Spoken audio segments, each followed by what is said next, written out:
नमस्कार दोस्तों, साहित्य दिशा चैनल में आप सभी का स्वागत है।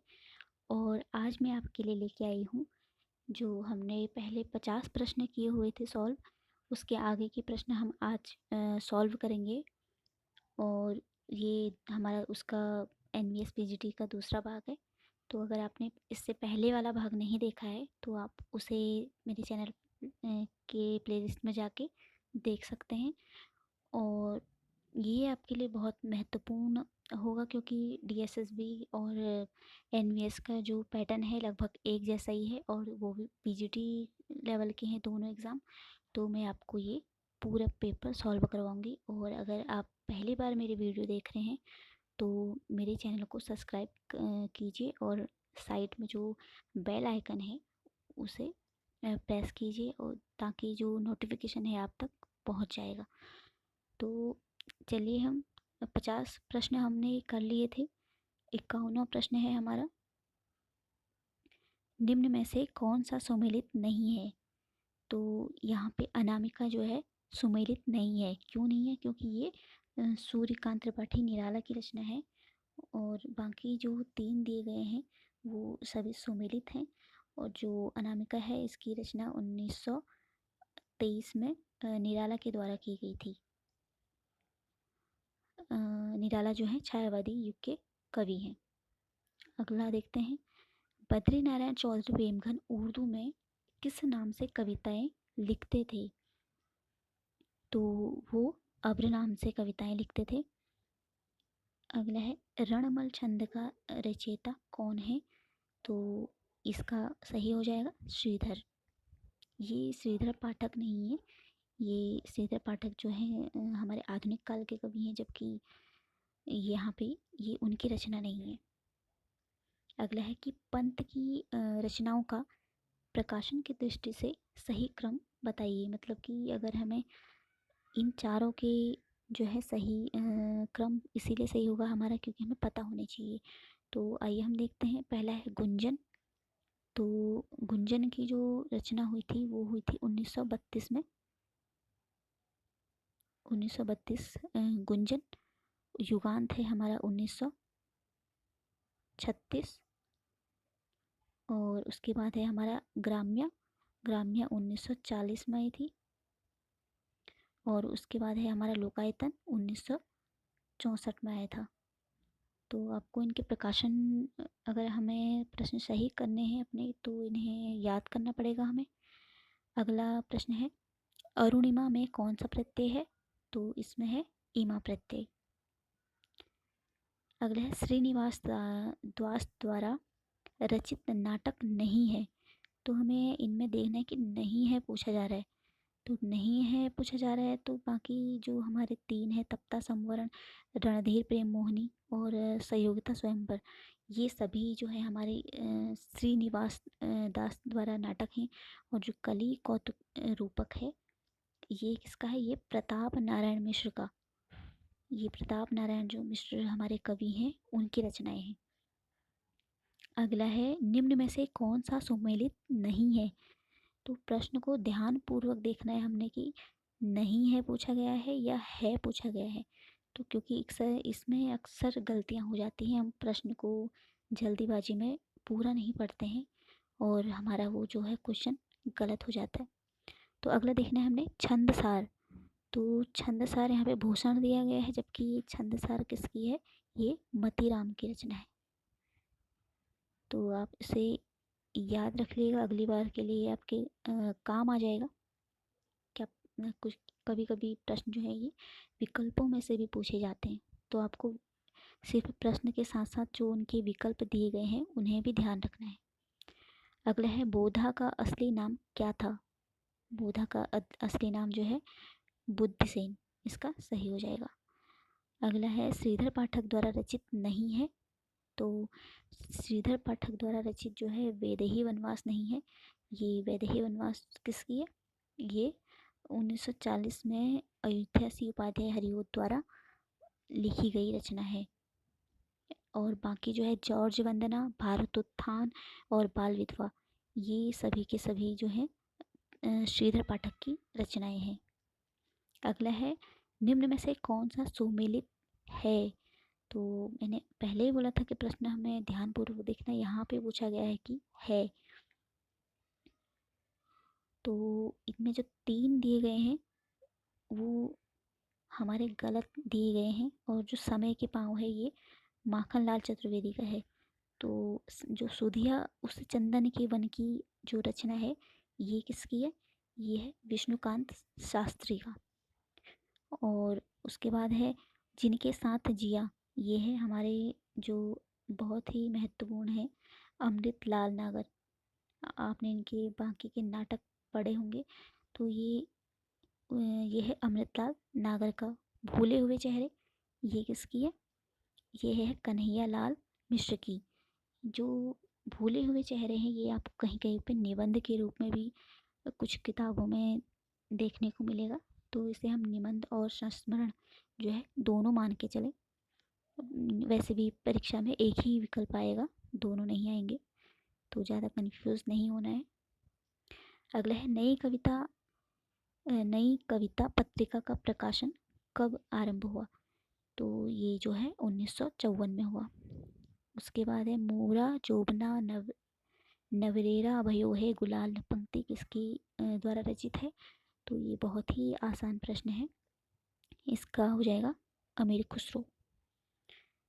और अगला है पृथ्वीराज दासों में पृथ्वीराज के पिता कौन थे? तो इसका हो जाएगा सोमेश्वर। अगला है प्राकृताभास हिंदी में प्राकृताभास हिंदी से आशय है अपभ्रंश। जो अपभ्रंश है इसको हम प्राकृताभास हिंदी भी कहते हैं। अगला है बिहारी की भाषा चलती होने पर भी साहित्यिक है, यह कथन किसका है? यह कथन जो है रामचंद्र शुक्ल का है, और यह बहुत ही महत्वपूर्ण है क्योंकि आचार्य शुक्ल के जितने भी महत्वपूर्ण जो हमारे कथन होते हैं वो पूछे जाते हैं, इसलिए बहुत ही महत्वपूर्ण हो जाता है। अगला है निम्न में से कौन सी रचना नागार्जुन की नहीं है? ये देखना है हमें कि नहीं है पूछा गया है यहाँ पे, तो हमें ध्यानपूर्वक प्रश्न पत्र को पढ़ना है वहाँ पे। तो नागार्जुन की जो है तुमने कहा था और प्यासी पथराई आँखें और युगधारा, ये तीनों ही रचनाएं नागार्जुन की हैं।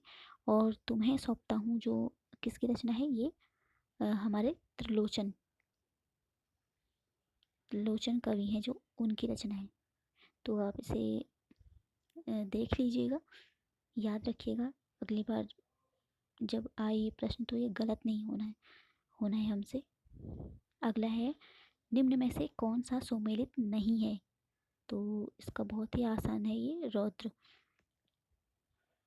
अगला है माइकेल मधुसूदन दत्तकृत मेघनाथ वध का हिंदी अनुवाद किसने किया?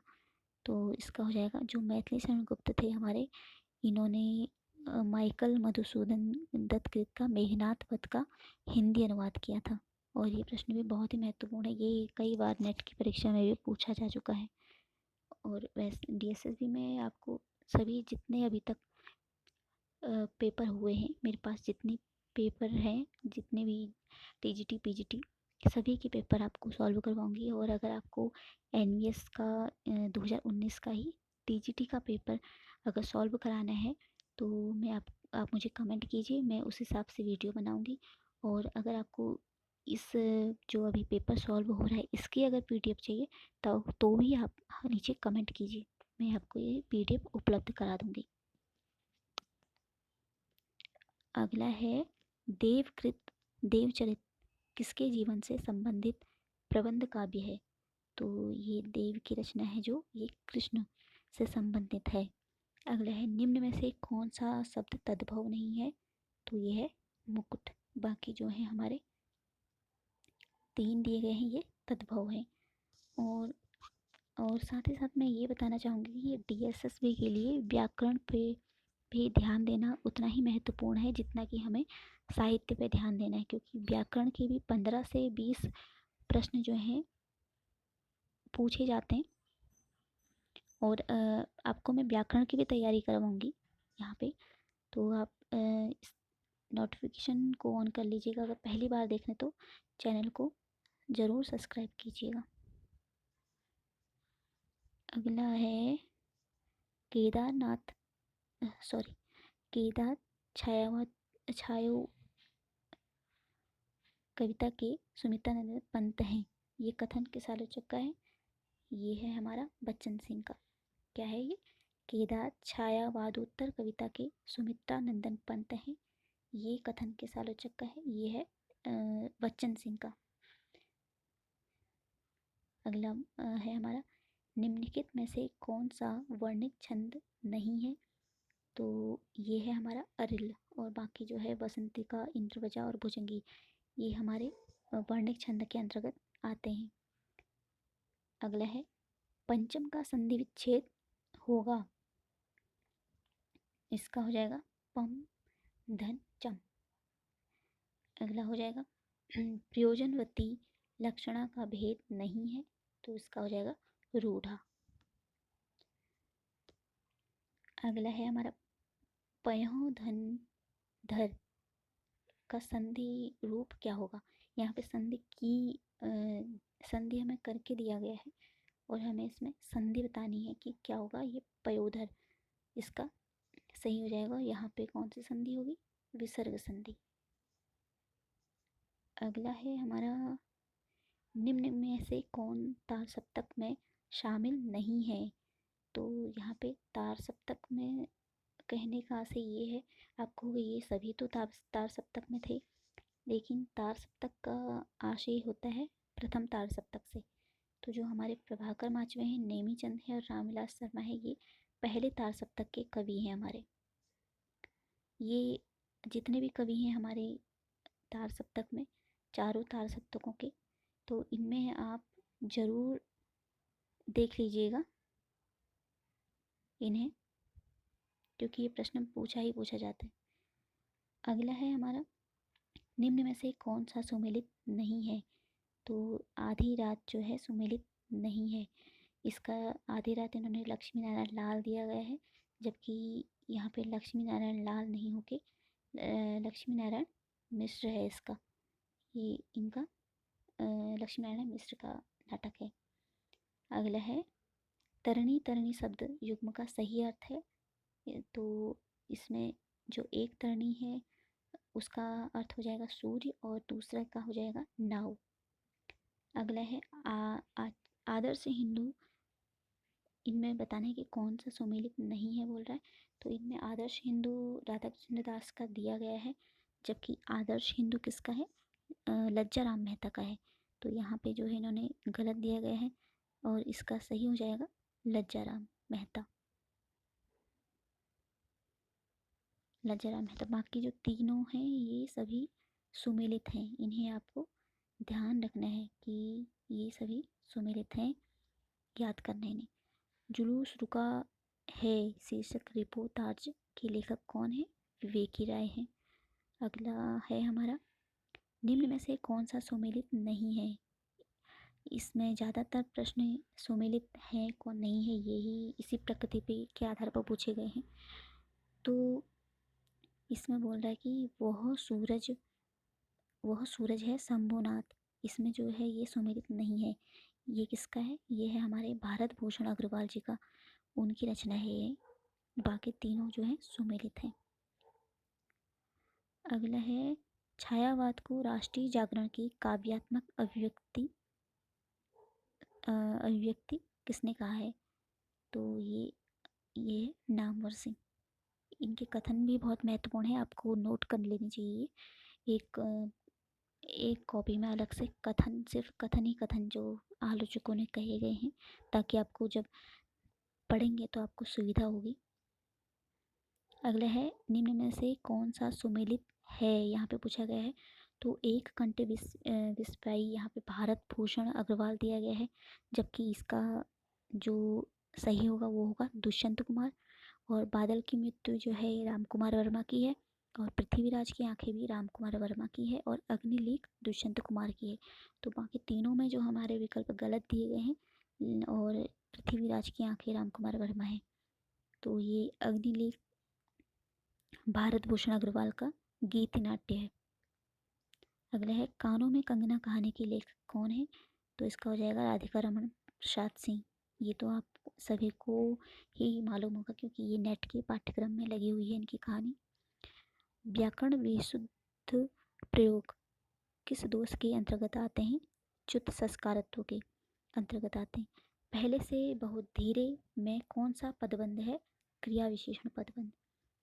अगला है, रेडियो में किसी कार्यक्रम के आरंभ और अंत की सूचना किसके माध्यम से दी जाती है? उद्घोषणा के माध्यम से दी जाती है। अगला है, बिहारी सत्से की टीका लाल चंद्रिका नाम से किसने की है? तो जो बिहारी की जो टीकाएँ हैं वो जगन्नाथ दास रत्नाकर ने भी लिखी गई है और लल्लू दाल ने भी लिखी है, लेकिन अगर हमसे लाल चंद्रिका नाम दिया है तो हमारा हो जाएगा लल्लू लाल। अगला है, चीड़ों पर चांदनी किस विधा की रचना है? ये बहुत ही महत्वपूर्ण प्रश्न है और ये बार बार पूछा गया है, तो ये प्रश्न तो आपका गलत नहीं होना चाहिए। इसका हो जाएगा हमारा यात्रा वृत्तांत। और ये किसकी है? ये हमारे निर्मल वर्मा, ये निर्मल वर्मा की जो है यात्रा वृत्तांत है। अगला यहाँ पे हमारा पद्यांश दिया गया है, तो इसको आप लोग देख लीजिए। मैं नीचे स्क्रॉल कर लेती हूँ और आप थोड़ा छोटा कर लेते हैं, आपको पढ़ने में सुविधा हो। अगर आपको इस पेपर की पीडीएफ चाहिए तो आप नीचे कमेंट करें और मैं आपको ये पीडीएफ उपलब्ध करवाऊँगी। और ये जो पद्यांश के प्रश्न है इनको मैं सॉल्व नहीं करा रही हूँ। अगले जो वीडियो लेके आऊँगी मैं वो टीजीटी एनवीएस का होगा, तो आप इसको ज़रूर देखिए और इन प्रश्नों पे विचार कीजिए। बाकी जो 3 ऑप्शन हैं उन पे भी विचार कीजिए। तो आप सभी